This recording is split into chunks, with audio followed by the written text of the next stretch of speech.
Magandang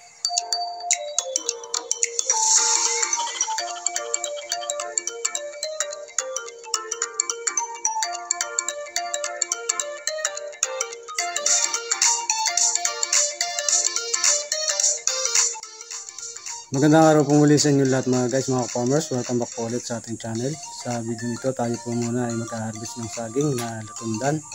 Halika na po at samahan niyo po ako sa ating pong gagawin pag-harvest ng saging.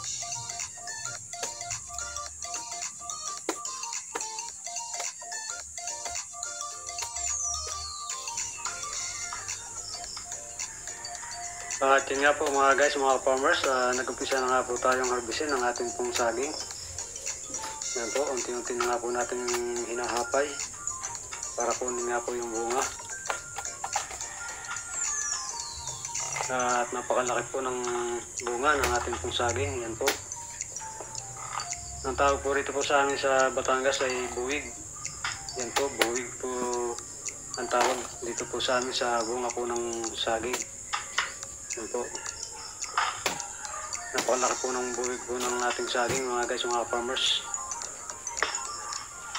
At kailangan tanggalin muna ng ibang dahon para hindi po tuluyang kumapay at bumagsak po ito sa lupa. Ay kapag bumagsak po ito ay masisira po yung bunga ng ating pong saging.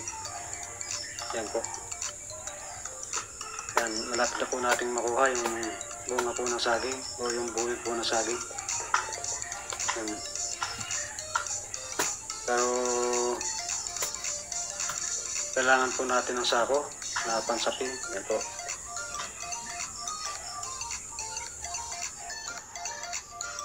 Yan po, kukuha po tayo ng sako na pansapin.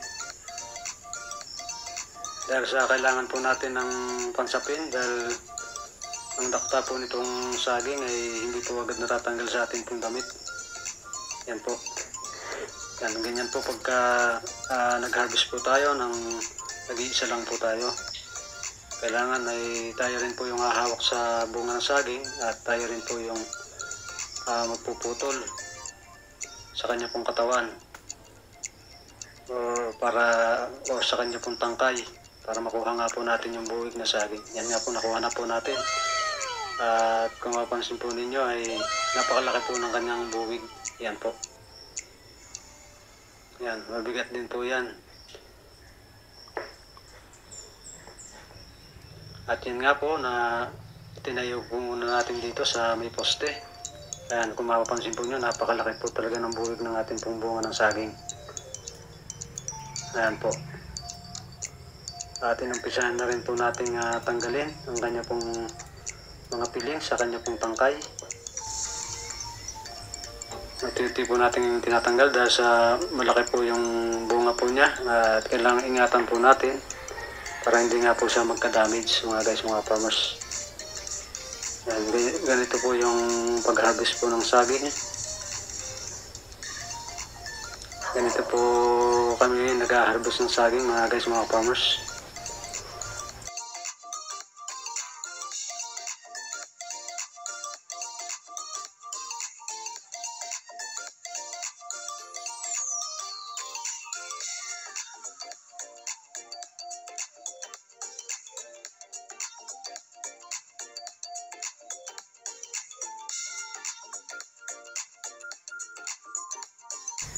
Yan.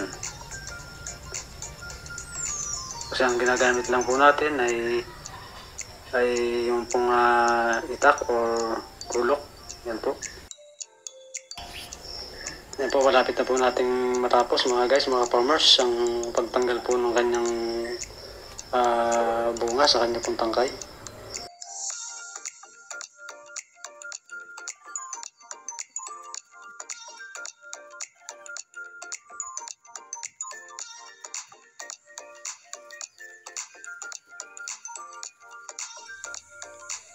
Ito na po yung ating hinarvest na saging mga guys, mga farmers, na isang buwig.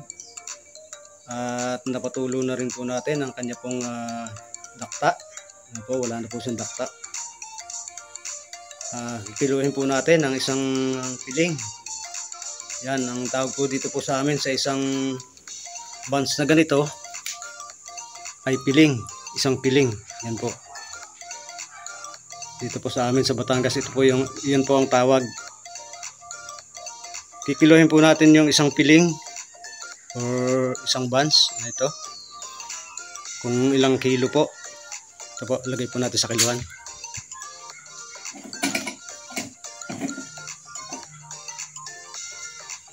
Tingnan po natin kung ilang kilo. Yan, medyo madilim lang po. Pero kita naman po. Ano po.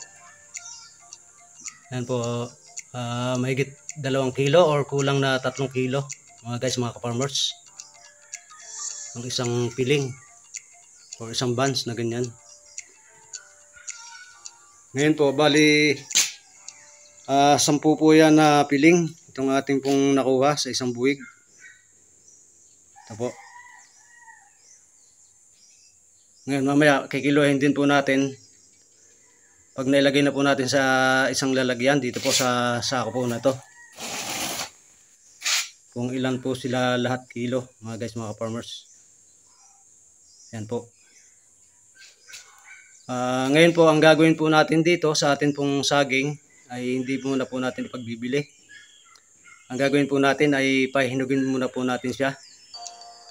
Yan po, kaya bumili po tayo ng kalburo para pahinugin nga po natin siya ng madali lang. At sabi ni Mrs. ay siya na lang daw po ang magbebenta sa kanya pong mga katrabaho. Yan po. At ilagay na po natin sa sako ang ating pong saging. Pero ilalagay po natin sa ilalim itong ating kalburo para nga po madaling mahinog ang ating pong saging, mga guys, mga farmers. Ayan po mga guys, mga farmers, ang ating pong saging. Ito po. Ilalagay po natin sa sako. Dito sa sako po na yun. Pero lalagyan muna po natin sa ilalim ng kalburo. Ito nga po yung kalburo na binili po natin. At ilagay na po natin sa sako ang ating pong saging na pahinugin, mga guys, mga farmers.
Ayan po mga guys, mga ka-farmers, yun pong ating saging nung nailagay po natin sa isang lalagyan tulad po nitong sako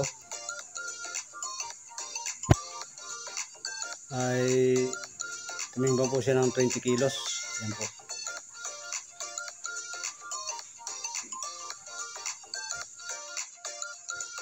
Ayan po, nahinog na po yung ating saging mga guys, mga farmers. Halos sa 2 araw lang po ay nahinog na po ang ating saging. Yan po.